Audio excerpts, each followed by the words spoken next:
नमस्कार दोस्तों। गौरी की आवाज़ चैनल में आपका स्वागत है।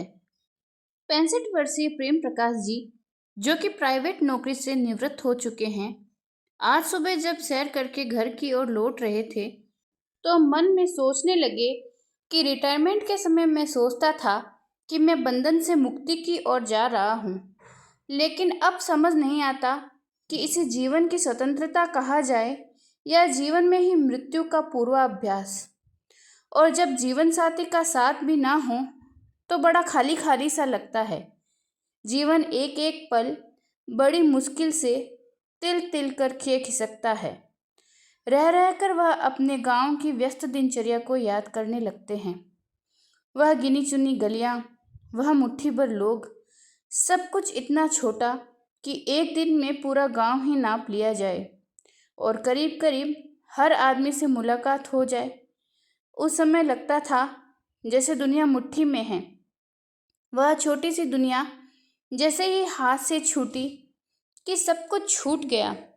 दरअसल शहर में आने से पहले प्रेम प्रकाश जी अपनी पत्नी सुशीला और बेटे सतवीर के साथ गांव में ही रहा करते थे, परंतु अपने बेटे सतवीर की उच्च शिक्षा के लिए उन्हें गांव से शहर आना पड़ा, जहां उन्होंने अपना मकान खरीद लिया और अपनी छोटी सी दुनिया में खुश रहने लगे।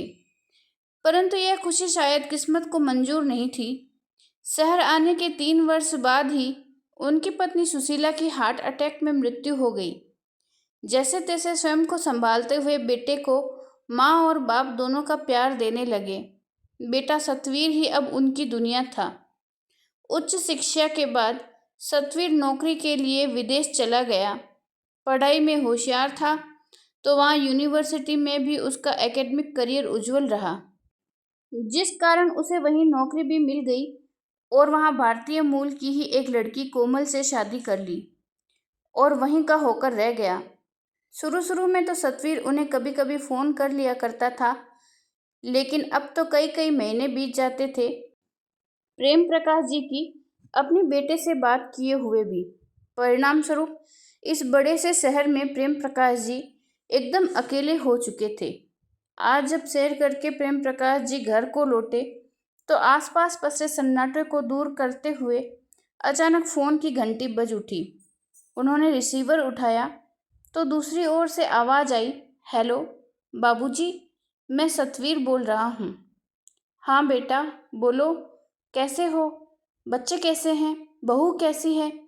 इतने दिनों बाद बेटे की आवाज़ सुनकर उत्साहित प्रेम प्रकाश जी ने एक ही सांस में कई प्रश्न कर डाले। बाबूजी, हम सब ठीक हैं। आपकी तबीयत कैसी है?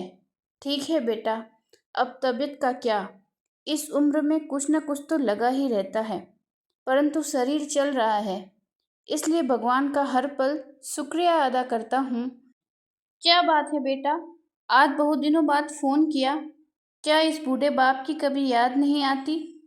क्या बताऊं बाबूजी, जिंदगी इतनी व्यस्त हो गई है कि कुछ करने के लिए समय ही नहीं मिल पाता। बहुत दिनों से रोज सोच रहा था कि आपको फ़ोन करूं, परंतु किसी न किसी काम में व्यस्त हो जाता था। सतवीर ने अपनी परेशानी बताते हुए कहा तो प्रेम प्रकाश जी बोले, यह बात तो तुमने सच कही बेटा। जैसे जैसे पद बढ़ता जाता है, जिम्मेदारियां और भी ज़्यादा बढ़ जाती है। फिर सतवीर झिझकते हुए बोला, बाबूजी, मैं आपसे एक बात कहना चाहता हूँ, कहीं आप बुरा तो नहीं मानेंगे? तभी प्रेम प्रकाश जी ने कहा, कहो ना बेटा, बुरा मानने वाली क्या बात है? वो बाबूजी, मैं सोच रहा था कि आप वहाँ भारत में बिल्कुल अकेले रहते हैं। अब आपकी तबीयत भी ठीक नहीं रहती, जिस कारण मुझे आपकी चिंता सताती रहती है। और हम लोगों का तो आपको पता ही है कि हमारा कभी कभार ही भारत आना हो पाता है। इसलिए यदि आपको ठीक लगे तो आप हमारे साथ ऑस्ट्रेलिया चले आइए। यहाँ आपके दोनों पोता पोती भी आपका साथ पाकर खुश हो जाएंगे और आपका समय भी सुखपूर्वक कट जाएगा। यहाँ मुझे आपकी चिंता सताती रहती है। यदि आप यहाँ आ जाएंगे तो हम लोग भी आपकी ओर से निश्चिंत हो पाएंगे। अपने प्रति बेटे का प्यार देखकर प्रेम प्रकाश जी को बहुत अच्छा लगा। अपना देश छोड़कर विदेश में बसना तो वह नहीं चाहते थे, लेकिन फिर सोचने लगे कि बेटे की बात भी तो सही है। उम्र के इस पड़ाव पर अकेले रहकर भी कैसे जीवन जिया जाए। और वैसे भी 5 वर्ष तो बीत चुके हैं मुझे नौकरी से रिटायर हुए। कहीं ऐसा ना हो कि किसी दिन अचानक मेरी आंख बंद हो जाए और मेरा बेटा मेरी अर्थी को कंधा देने भी ना पहुंच पाए। यह सोचते हुए प्रेम प्रकाश जी ने अपने बेटे को सहमति दे दी।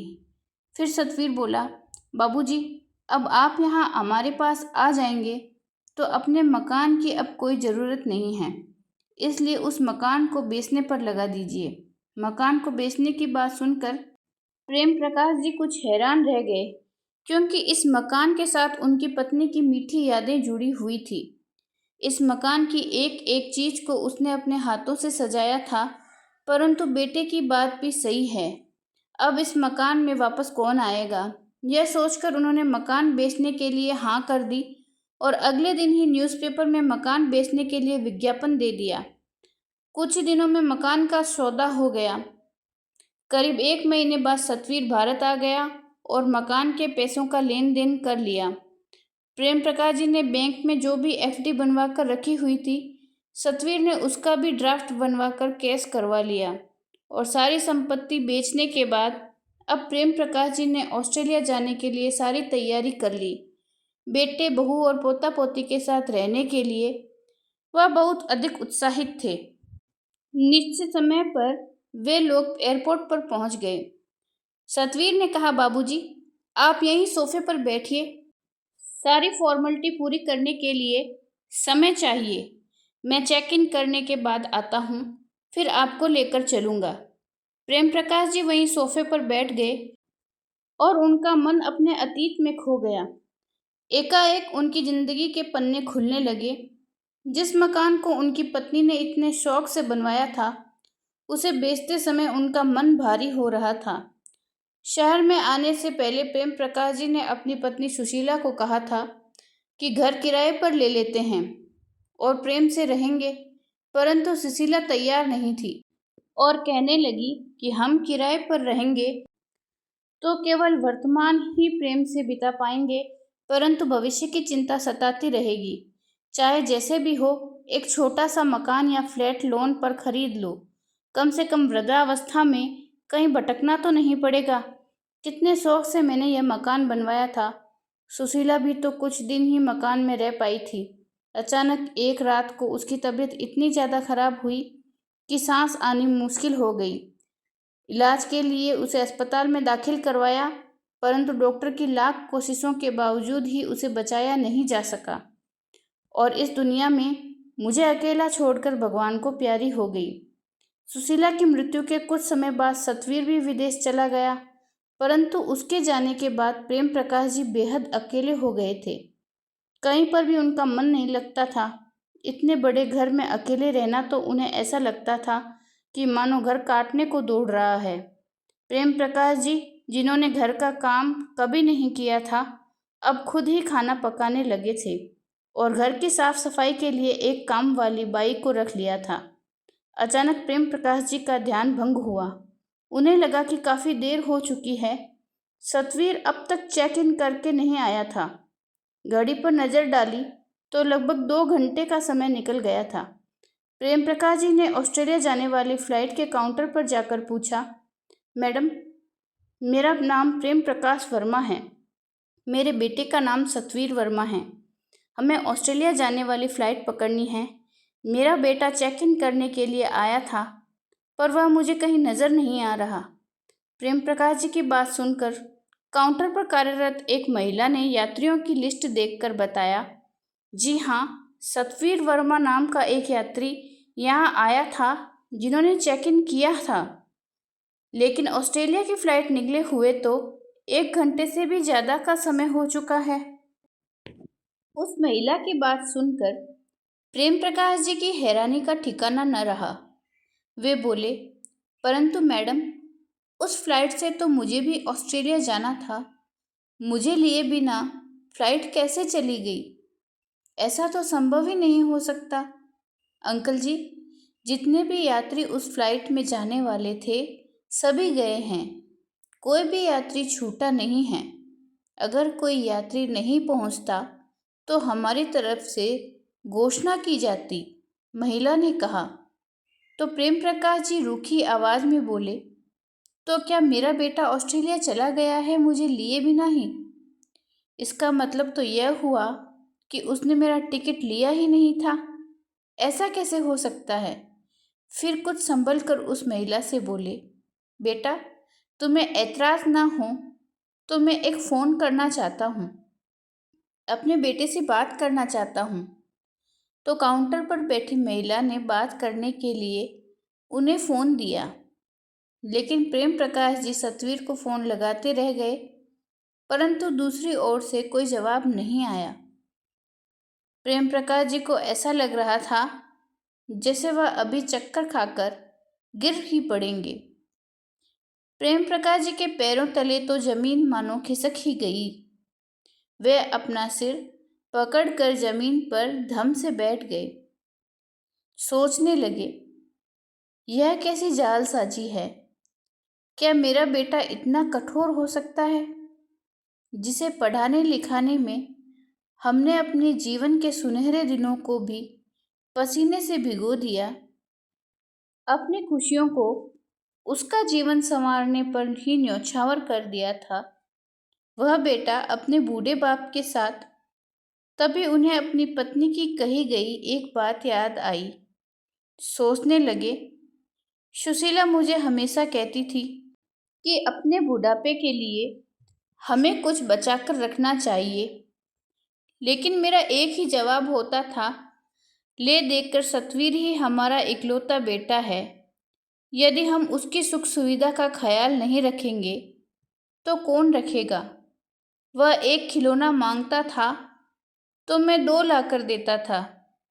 उसकी विदेश में पढ़ाई करने की जिद पूरी करने के लिए पैसे इकट्ठा करने की खातिर न जाने मैंने कितने पापड़ बेले थे, कितने ही लोगों के आगे हाथ पसारे थे। मन में बस अपने बेटे की बात पूरी करने की धुन सवार थी कि वह किसी तरह विदेश चला जाए।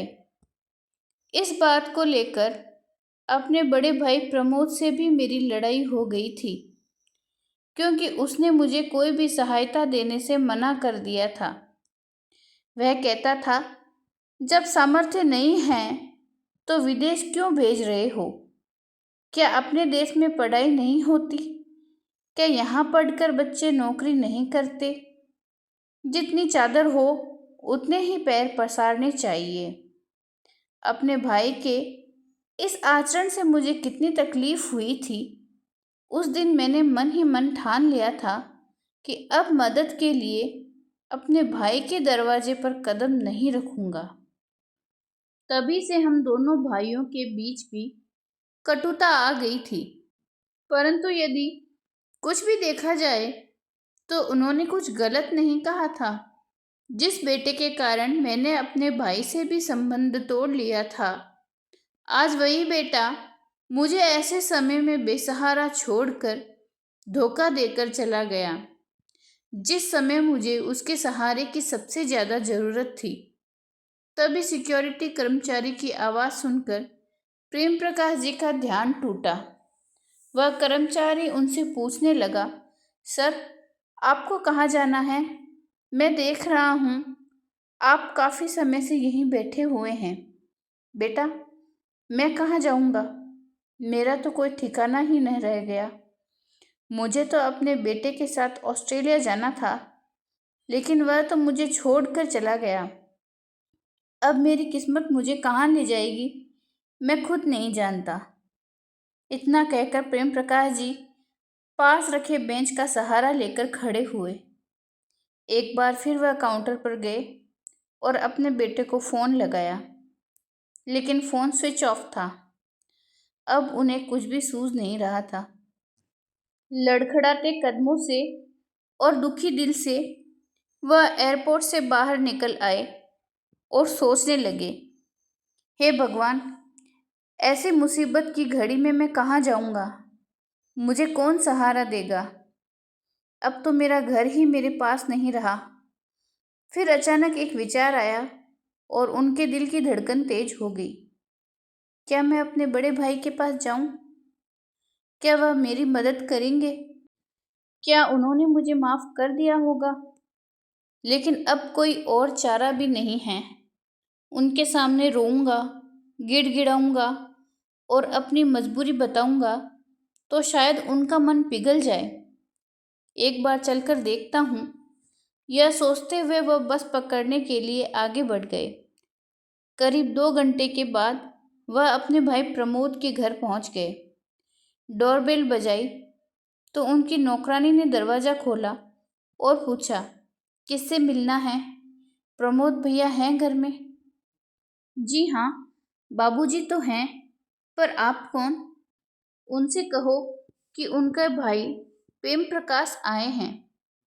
उसी समय प्रमोद जी बाहर आए और अपने छोटे भाई को ऐसी हालत में देखकर हैरान रह गए। प्रेम प्रकाश जी का सब्र का बांध टूट गया और वे फूट फूट कर रोने लगे। प्रमोद जी उन्हें अंदर लेकर आए और अपने भाई से उनकी हालत का कारण पूछा, परंतु प्रेम प्रकाश जी कुछ बोलने की हालत में नहीं थे। उनका मन कर रहा था कि अपने भाई के कंधे पर सिर रखकर जी भर के रोएं।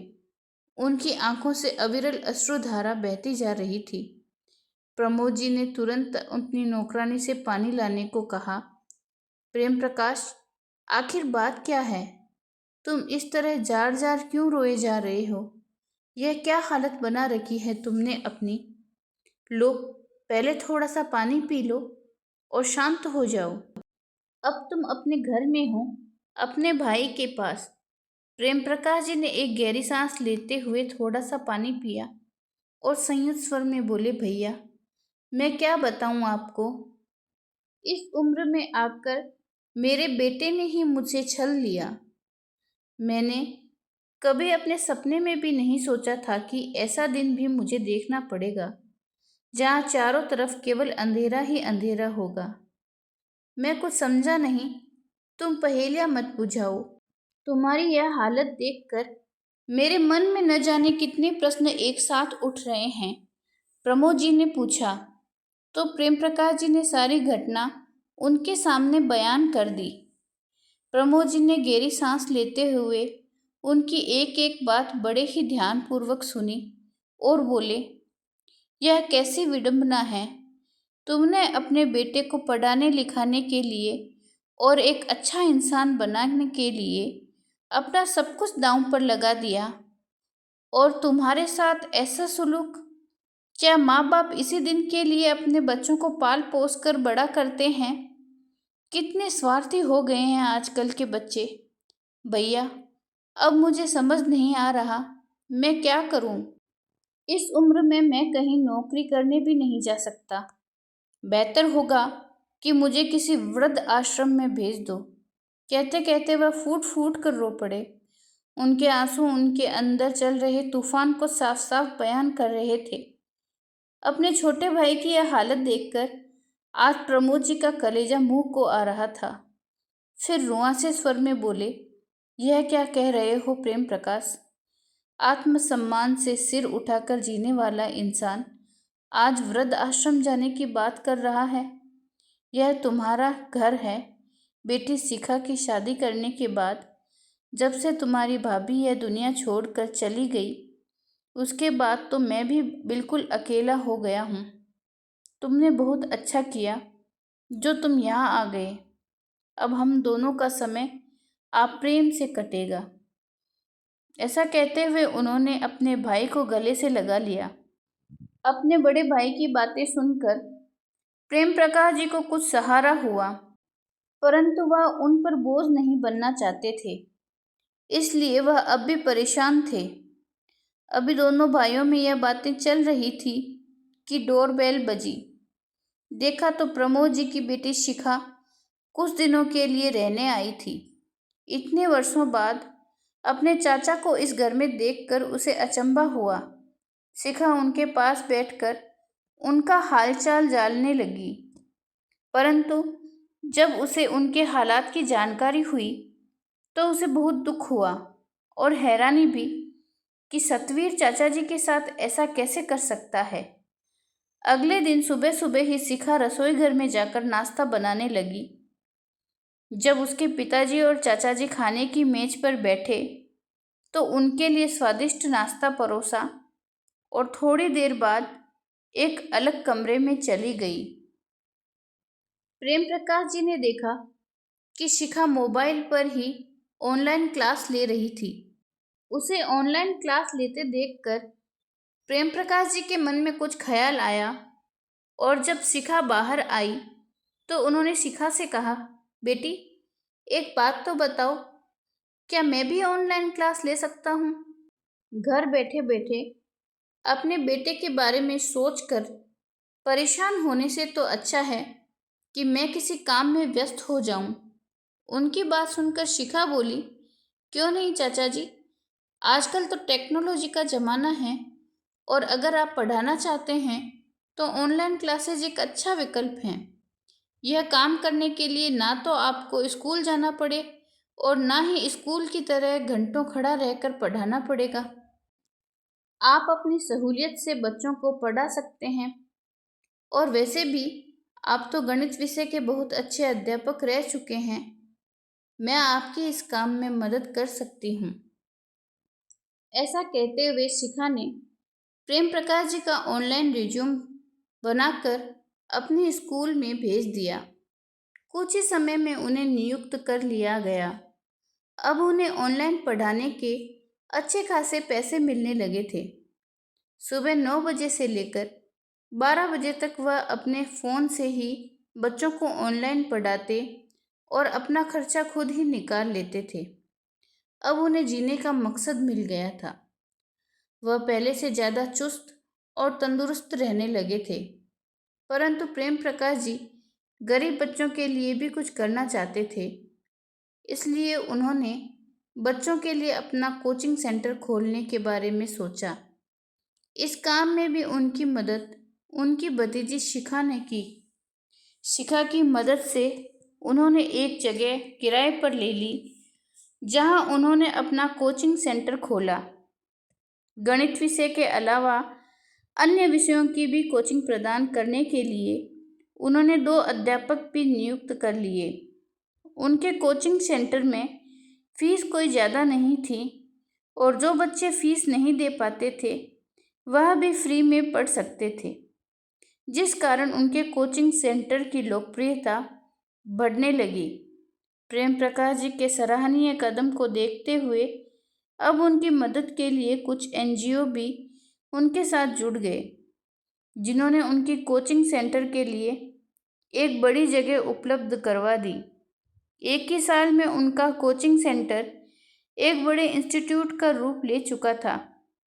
लेकिन कहते हैं ना, कर्मों का फल तो मिलकर रहता है। आज नहीं तो कल, इस जन्म में नहीं तो अगले जन्म में। सतवीर ने जो धोखा अपने पिता के साथ किया था, फिर उस धोखे के फल से वह कैसे बच सकता था? अपने जिस दोस्त के साथ पार्टनरशिप करने के लिए उसने अपने पिता के पैसे धोखाधड़ी से हथिया लिए थे, उसी दोस्त ने उसे पार्टनरशिप का झांसा देकर उसके सारे पैसे हथिया लिए। पार्टनरशिप में बिजनेस शुरू करने के लिए उसने नौकरी तो पहले ही छोड़ दी थी और अब उसे कहीं नौकरी भी नहीं मिल रही थी। आखिर विदेशी धरती पर बिना पैसे के कितने दिन तक रह सकते थे? तो थोड़े बहुत बचे हुए पैसे थे, उसे टिकट का इंतजाम करके वे लोग भारत वापस आ गए। भारत लौटकर सतवीर अपने पत्नी और बच्चों के साथ अपने ससुराल में रहने लगा। वह नौकरी ढूंढ रहा था, लेकिन कोई बड़ी नौकरी उसे मिल नहीं रही थी और छोटी नौकरी उसे अपने स्टैंडर्ड की नहीं लगती थी। और ससुराल वाले भी आखिरकार बेरोजगार दामाद को कितने दिन इज्जत देते। अब उसे महसूस होने लगा कि ससुराल में उसे बोझ समझा जा रहा है। जिस ससुराल में आने पर उसे हमेशा सम्मान दिया जाता था, अब उसी घर में उसकी कोई इज्जत नहीं रह गई थी। वह अपनी जिंदगी से पूरी तरह परेशान हो चुका था, लेकिन करता भी तो क्या? उसके खुद के कर्म अब उसके सामने आ रहे थे। एक दिन जब उसने पढ़ने के लिए अखबार उठाया तो अखबार में खबर के साथ अपने पिता की फोटो देखकर वह हैरान रह गया। अखबार में लिखा था, अक्सर मेहनत करने वाले परेशानियों से नहीं डरते, बल्कि अपने दम पर मुश्किलों को दूर करने की कोशिश करते हैं। मेहनत करके अपने आप को फिर से आत्मनिर्भर बनाने की एक मिसाल है श्री प्रेम प्रकाश वर्मा, जिन्होंने 65 वर्ष की उम्र में अपने अंदर के शिक्षक को पुनर्जीवित किया और आज के बुजुर्गों के लिए प्रेरणा की एक मिसाल कायम की। वे इस समाज के उन महान शिक्षकों में से एक हैं जिन्होंने गरीब बच्चों को मुफ्त में पढ़ाने का जिम्मा उठाया। उनके इस सराहनीय कार्य को देखते हुए सरकार की तरफ से उन्हें इनाम दिया जाने वाला है। यह खबर पढ़कर सतवीर को अपनी आंखों पर विश्वास नहीं हुआ। वह हैरान था कि आपने जिस पिता को वह दर दर की ठोकरें खाने के लिए छोड़ कर गया था, आज वह अपने दम पर इतना बड़ा पुरस्कार प्राप्त कर रहे हैं। अखबार में छपी खबर के साथ साथ उनके कोचिंग सेंटर का नाम और पता भी लिखा था। फिर क्या था, सतवीर मदद मांगने के लिए अपनी पत्नी के साथ तुरंत अपने पिता से मिलने दौड़ा चला आया। पहुंचकर देखा तो उस जगह पर एक बहुत बड़ा इंस्टीट्यूट बना हुआ था। इतनी बड़ी बिल्डिंग देखकर वे दोनों तो बस देखते ही रह गए। अब वे दोनों अंदर गए तो गार्ड के पूछने पर उन्होंने उसे बताया कि उन्हें प्रेम प्रकाश जी से मिलना है। गार्ड उन्हें ऑफिस में बिठाकर प्रेम प्रकाश जी को बुलाने चला गया। जैसे ही प्रेम प्रकाश जी अपने ऑफिस में आए तो सतवीर उन्हें देखकर हैरान था। उसके पिता, जिनके चेहरे से कभी लाचारी और बेबसी छलकती थी, उनके चेहरे पर आत्मविश्वास भरी चमक थी। जैसे ही प्रेम प्रकाश जी अपने ऑफिस में आए तो उनके आते ही उनका बेटा उनके पैरों में गिरकर रोने लगा। प्रेम प्रकाश जी अपने बेटे को अपने पैरों में अचानक देखकर हैरान रह गए। तभी सतवीर बोला, पिताजी, मुझे माफ़ कर दीजिए। मुझसे बहुत बड़ी गलती हो गई। मैंने धोखे से आपका घर बेचकर आपको अकेला छोड़कर चला गया, लेकिन उसकी सज़ा मुझे ईश्वर ने दी है। आप नहीं जानते पिताजी, मेरे साथ एक बहुत बड़ा धोखा हो गया है। हम लोग बहुत बड़ी मुश्किल से अपनी ज़िंदगी गुजार रहे हैं। अब मुझे आपका ही सहारा है। अपने बेटे की बात सुनकर प्रेम प्रकाश जी बोले, बेटा, तुम शायद भूल गए थे कि ईश्वर की लाठी में आवाज़ नहीं होती, लेकिन जब वह पड़ती है तो इंसान कहीं का भी नहीं रहता। और जहाँ तक बात रही मेरे माफ़ करने की, तो जो तुम लोगों ने मेरे साथ किया है उसके लिए मैं तुम्हें कभी माफ़ नहीं कर सकता। तुमने एक बूढ़े पिता के विश्वास को तोड़ा है। यहाँ अकेले मरने के लिए छोड़कर जाने से पहले तुमने एक बार मेरे बारे में नहीं सोचा? अरे, कम से कम इतना तो सोच लेते कि तुम्हारा बूढ़ा पिता कहाँ रहेगा, क्या खाएगा। अरे नालायक, एक तरफ तुम हो और एक तरफ प्रमोद भैया की बेटी शिखा है, जो शादीशुदा होते हुए भी अपने पिता का अच्छे से ख्याल रखती है और साथ साथ अपना ससुराल भी संभालती है। तभी उनकी बहू बनावटी आंसू निकालते हुए बोली, पिताजी, अब छोड़िए बीती बातों को। जो हो गया सो हो गया, उसे तो बदला नहीं जा सकता। लेकिन आप नहीं जानते हम कितनी मुसीबत से गुजर रहे हैं। एक एक पैसे के लिए हम लोग तरस गए हैं। आप ही बताइए, हम कैसे गुजारा करें? अब बच्चों की पढ़ाई का खर्चा भी है। हमारे बारे में नहीं तो कम से कम अपने पोता पोती के बारे में तो सोचिए। तभी सतवीर अपनी पत्नी की हाँ में हाँ मिलाता हुआ बोला, पिताजी, अगर आप हमारी कुछ मदद कर दें। तो प्रेम प्रकाश जी ने स्पष्ट रूप से कह दिया, एक बार मैं तुमसे धोखा खा चुका हूँ। अब इस उम्र में इससे ज़्यादा धोखा खाने की शक्ति मेरे पास नहीं है। तुम्हें जो करना है वह करो, लेकिन मुझसे कोई उम्मीद मत रखना। एक बात कान खोल कर सुन लो, जो भी पैसा मैं कमाता हूँ अपने दम पर कमाता हूँ। उस पैसे में से एक फूटी कौड़ी भी मेरे पास तुम्हारे लिए नहीं है। यदि मैं बुढ़ापे में इतना सब कुछ हासिल कर सकता हूँ तो तुम्हारी तो अभी उम्र है। खुद से पैसा कमाओ और अपनी जिंदगी कैसे जीनी है वह खुद देखो, लेकिन मुझसे उम्मीद लगाकर मेरे पास फिर कभी मत आना। मेरी क्लास लेने का समय हो रहा है, बच्चे मेरा इंतज़ार कर रहे हैं। मैं जाता हूँ। दोनों बेटे बहू अपने पिता की ओर हैरानी से देखने लगे। वे दोनों कुछ और बोलते उससे पहले ही प्रेम प्रकाश जी उठकर अपनी क्लास लेने चले गए। बेटा और बहू दोनों मुंह लटकाकर वापस आ गए। अब उनके पास पछताने के अलावा कोई और रास्ता नहीं था। तो दोस्तों, आपको यह कहानी कैसी लगी? लाइक और कमेंट करके ज़रूर बताएं और चैनल को सब्सक्राइब करना बिल्कुल न भूलें। मिलते हैं एक और नई कहानी के साथ। बहुत बहुत धन्यवाद।